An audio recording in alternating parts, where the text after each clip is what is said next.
இல்லைங்க, அப்படி நினைக்க முடியாது. 500 கோடிங்கிறது உங்களுக்கு என்ன அவ்வளோ சாதாரணமான விஷயமா என்ன? அதை விஜயும் கொடுக்க மாட்டார், வேறு யாரும் கொடுக்க மாட்டாங்க. இப்போ ஒன்றும் இல்லை, 500 கோடியை கேவிஎனில் கொடுத்து இந்த படத்தை வந்து திருட்டுத்தனமாக வெளியிடுவதற்கு இந்த 500 கோடியை அவர் தொகுதிக்கு செலவு பண்ணாருன்னு வைங்களேன், இன்னும் 10 தொகுதியில் அவர் ஜெயிக்கிறதுக்கு வாய்ப்பு இருக்குது. இப்போ இவங்களுக்கு வந்து தொகுதிக்கு மக்கள்கிட்ட பணம் கொடுக்க முடியாமல் தான் அவஸ்தைப்படுறாங்க. எல்லா கட்சிகளுமே எப்படியும் தேர்தல் நெருங்கும் போது 2000 3000 ஒரு ஓட்டு கொடுக்க போகிறாங்க. இவங்க ஆரம்பத்துலேருந்து சொல்கிறது என்னென்னா, யாரும் ஓட்டுக்கு பணம் வாங்காதீங்க, அப்படி வாங்கினா கூட வாங்கிங்க, ஓட்டை எனக்கு போடுங்கன்னு சொல்லிட்டு இருக்காங்க. அப்போ இவங்கள்ட்ட பணம் கிடையாது.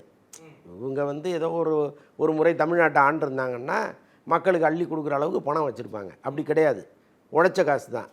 அப்போது அவங்க ஒரு 500 கோடியை அனாமத்தாக தூக்கி கேவிஎனுக்கு கொடுத்துட்டு இந்த படத்தை பண்ணுறதுக்கு நேரடியாக இப்படி மக்களுக்கு கொடுத்து ஓட்டு வாங்கிட்டு வந்துடலாமே, அது என்ன அவசியம் இருக்குது?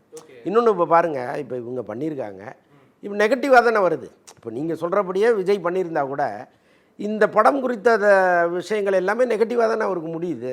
இப்போ இஸ்லாமியர்களுக்கு எதிரான படம்னு நேற்றுலேருந்து ஒன்று கிளப்பிட்டாங்க. படத்தில் வந்து இஸ்லாமியர்களை வந்து தீவிரவாதிகளாக அவர் காமிக்கிறாரு. ஏன் தொடர்ந்து இந்த மாதிரி விஜய் படங்களில் காமிக்கிறாங்க? அப்போ ஒரு புறம் வந்து இஸ்லாமியர்களுக்கு நான் நண்பன்னு சொல்லிவிட்டு இன்னொரு புறம் படத்தில் இப்படி காமிச்சிங்கன்னா சரியான்னு கேட்குறாங்கல்ல. அப்போ அவருக்கு பேக் ஃபயராக தானே மாறுது. எதுக்கு 500 கோடியை கொடுத்துட்டு அதை அவர் செய்யணும்? அதனால் பேஸ்லெஸ்ஸான விஷயங்கள் தான் நேற்றுலேருந்து போயிட்டுருக்கு. இது விஜயே செஞ்சுட்டாரு, விஜய் டீம் செஞ்சிருச்சு அப்படின்னு அதில் என்ன லாபம் அவங்களுக்கு இல்லையா? அதை தானே நம்ம யோசிக்க வேண்டியதாக இருக்குது. ஜேம்சன் கோவின் தமிழ் புத்தாண்டு சிறப்பு விற்பனை ஏப்ரல் 11 முதல் 14 வரை 65% வரை தள்ளுபடி.